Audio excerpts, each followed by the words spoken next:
Welcome to Low Zone Channel. We talk about ways to stay motivated and inspired with our daily videos. Click the subscribe button and hit the notification bell for more updates. I have decided to talk to you about the benefits of failure.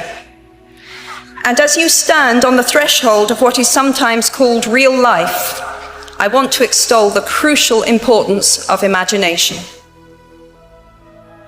Failure gave me an inner security that I had never attained by passing examinations. Failure taught me things about myself that I could have learned no other way. I discovered that I had a strong will and more discipline than I had suspected. I also found out that I had friends whose value was truly above the price of rubies. The knowledge that you have emerged wiser and stronger from setbacks means that you are, ever after, secure in your ability to survive. You will never truly know yourself or the strength of your relationships until both have been tested by adversity. Such knowledge is a true gift for all that it is painfully won, and it has been worth more than any qualification I ever earned. So given a time turner, I would tell my 21-year-old self that personal happiness lies in knowing that life is not a checklist of acquisition or achievement. Your qualifications, your CV, are not your life, though you will meet many people of my age and older who confuse the two. Life is difficult and complicated and beyond anyone's total control, and the humility to know that will enable you to survive its vicissitudes. By any conventional measure, a mere 7 years after my graduation day, I had failed on an epic scale. An exceptionally short-lived marriage had imploded, and I was jobless, a lone parent, and as poor as it is possible to be in modern Britain without being homeless. The fears that my parents had had for me and that I had had for myself had both come to pass, and by every usual standard, I was the biggest failure I knew. Now, I'm not going to stand here and tell you that failure is fun. That period of my life was a dark one, and I had no idea that there was going to be what the press has since represented as a kind of fairy tale resolution. I had no idea then how far the tunnel extended, and for a long time, any light at the end of it was a hope rather than a reality. So why do I talk about the benefits of failure?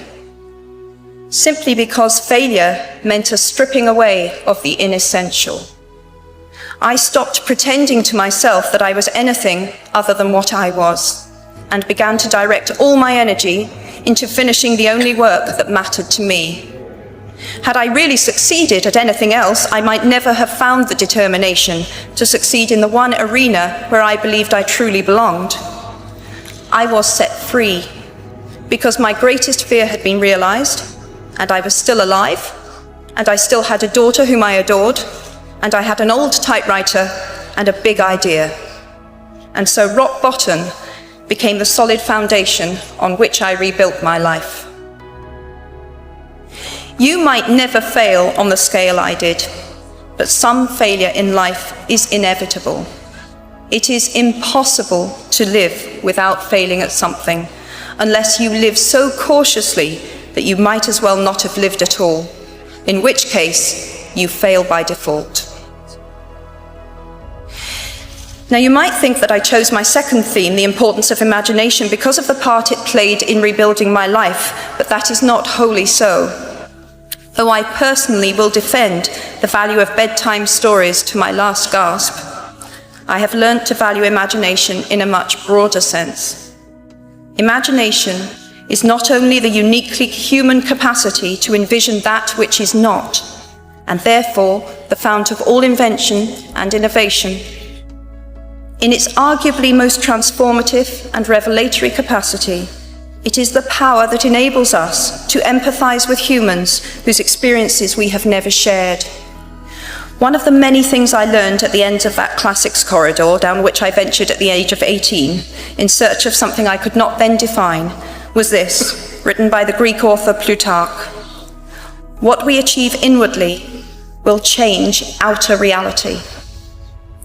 That is an astonishing statement, and yet proven 1,000 times every day of our lives. It expresses in part our inescapable connection with the outside world, the fact that we touch other people's lives simply by existing. But how much more are you likely to touch other people's lives? Your intelligence, your capacity for hard work, the education you have earned and received give you unique status and unique responsibilities. Even your nationality sets you apart. The great majority of you belong to the world's only remaining superpower. The way you vote, the way you live, the way you protest, the pressure you bring to bear on your government has an impact way beyond your borders. That is your privilege and your burden. If you choose to use your status and influence to raise your voice on behalf of those who have no voice, if you choose to identify not only with the powerful but with the powerless, if you retain the ability to imagine yourself into the lives of those who do not have your advantages, then it will not only be your proud families who celebrate your existence, but thousands and millions of people whose reality you have helped change. We do not need magic to transform our world. We carry all the power we need inside ourselves already. We have the power to imagine better. Thanks so much for spending your time here. And don't forget to hit the subscribe button. As always, we'll catch up with you in the next one.